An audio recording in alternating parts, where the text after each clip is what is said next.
Halo semua, namaku Roger. Dan di umur 16, aku mencapai titik terendahku. Aku hidup di pantai dan dapat sabun mandi dari rekan kerjaku. Tapi satu kebaikan mengubah hidupku jadi cerita sukses. Jadi masa kecilku itu perjalanan yang gila. Setelah aku lahir, orang tua kandungku meninggalkanku.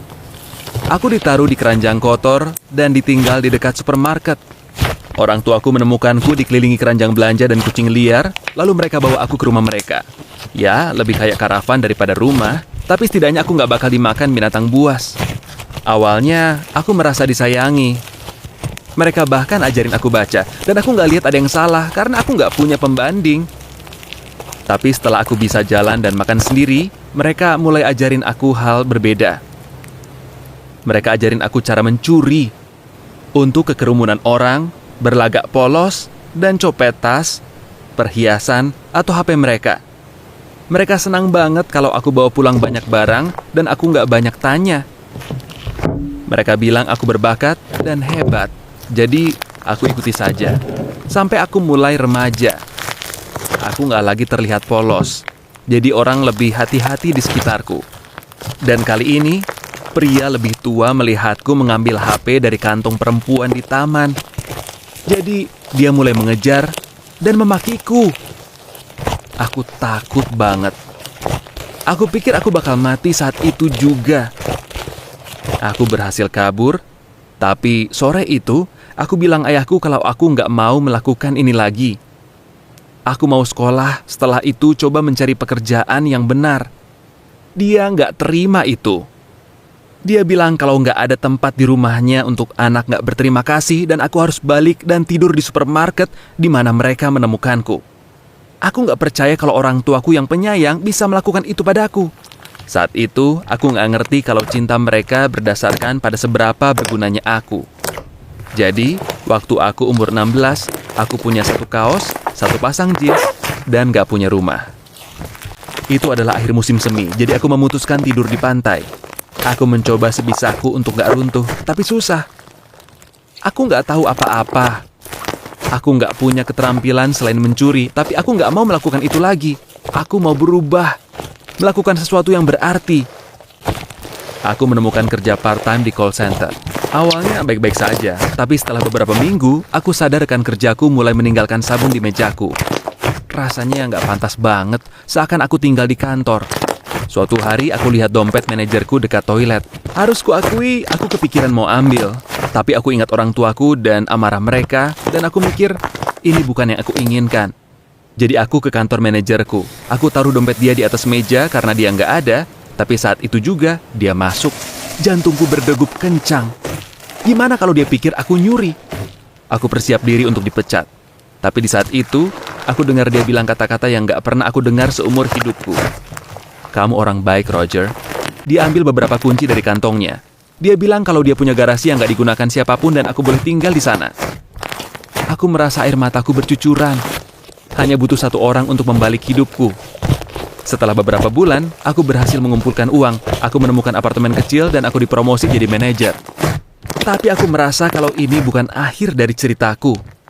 Ada sesuatu yang lebih hebat dan besar yang harus aku lakukan dalam hidupku. Aku cuma nggak tahu apa dan gimana.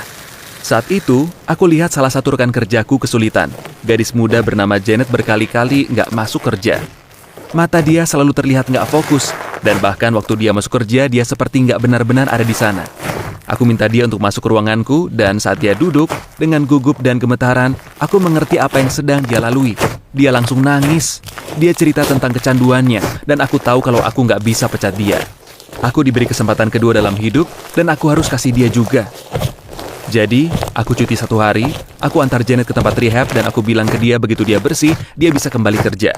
Aku nggak tahu kalau semesta akan membalasku dengan cara paling indah dan tak terduga. Setelah seminggu, aku dapat telepon dari nomor nggak dikenal. Aku angkat, dan pria lebih tua ini memperkenalkan diri sebagai ayah Janet. Dia bilang dia ingin bertemu dengan orang yang membantu anaknya mengatasi kecanduannya. Kami bertemu sore itu untuk minum kopi. Saat pria itu lihat aku, dia mendekatiku dan memelukku seakan aku anaknya yang hilang. Ini seakan kamu dikirim oleh Tuhan, anak muda, katanya padaku berkaca-kaca. Kami jalan-jalan dan dia memberikan aku penawaran terbaik sepanjang masa. Dia bilang kalau dia semakin tua dan dia butuh pria muda yang bisa dia bimbing dan dia beri kepercayaan. Aku setuju, karena rasanya ini adalah sesuatu yang telah aku tunggu-tunggu seumur hidupku. Dia menjalani bisnis besi tua, dan setelah beberapa bulan kerja dengannya, dia menyarankan kami mulai perusahaan besi tua sendiri. Hidupku berubah begitu cepat. Butuh waktu 2 tahun untuk kami capai pendapatan sebesar $100 juta. Aku nggak percaya. Hingga suatu hari, aku dapat berita sangat buruk. Partner bisnis dan pembimbingku meminta aku untuk makan malam di rumahnya. Sore itu berjalan begitu cepat dan baik, hingga dia menuangkan segelas whisky untuk kami berdua, dan dia bilang kalau dia sakit. Dokter bilang paling lama 6 bulan. Dia bilang seakan itu nggak tragis. Tapi aku bakal ditinggal sendiri lagi. Setelah ditinggal orang tua kandungku dan dibuang oleh orang tua angkatku, aku merasa kehilangan keluargaku lagi. Berat bagiku untuk kerja sendiri selama 6 bulan itu, tapi aku di rumah dia hampir setiap hari setelah kerja. Aku nggak mau melewatkan pelajaran apapun dari dia. Janet juga di sana. Dia mengurusnya, membacakan cerita untuknya.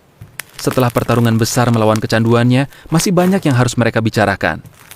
Itulah saatnya aku benar-benar lihat dia.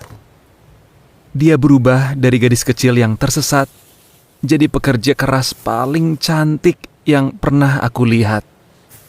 Aku ingat suatu malam kami sedang duduk di ruang kerja dia, berdiskusi dan tertawa. Lalu aku dan Janet ke bar untuk isi gelas kami. Ada momen di mana kami berdua menggapai botol yang sama. Tangan kami bersentuhan. Dia tertawa dengan polos, dan aku lihat ayahnya tersenyum melihat kami. Itu adalah momen di mana aku akhirnya merasa diterima. Aku di rumah. Aku nggak butuh apapun lagi. Malam itu, sebelum pamit, ayahnya minta aku duduk dengannya. Dia bawa cincin berlian kecil yang adalah milik ibunya, dan dia kasih padaku sambil bilang, "Saya nggak mendorong apapun, tapi untuk jaga-jaga, seandainya kamu memutuskan untuk melakukannya, saya merestui." Aku tahu ini terdengar aneh atau naif, tapi aku melamarnya setelah 2 minggu. Kami belum pacaran sebelum itu, tapi kami tahu satu sama lain untuk bilang ya. Kami mau ayahnya lihat kami nikah, dan aku mau dia tahu kalau bisnis dia, anak dia, dan peninggalan dia aman di tanganku. Dia meninggal sebulan setelah pernikahan kami. Jelas, kami terpukul.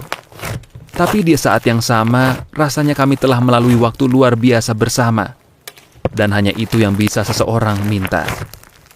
Dan walaupun ceritaku bermula dengan aku nggak punya uang, dan sekarang jadi jutawan, apa yang aku banggakan adalah keluarga yang aku dapatkan selama prosesnya. Dan itu hanya karena aku mengatasi setiap tantangan dan aku ambil semua kesempatan yang diberikan oleh hidup. Karena di momen yang tepat dalam hidupku, aku memutuskan untuk mencoba jadi orang baik. Nggak ada kata terlambat untuk menjadi lebih baik.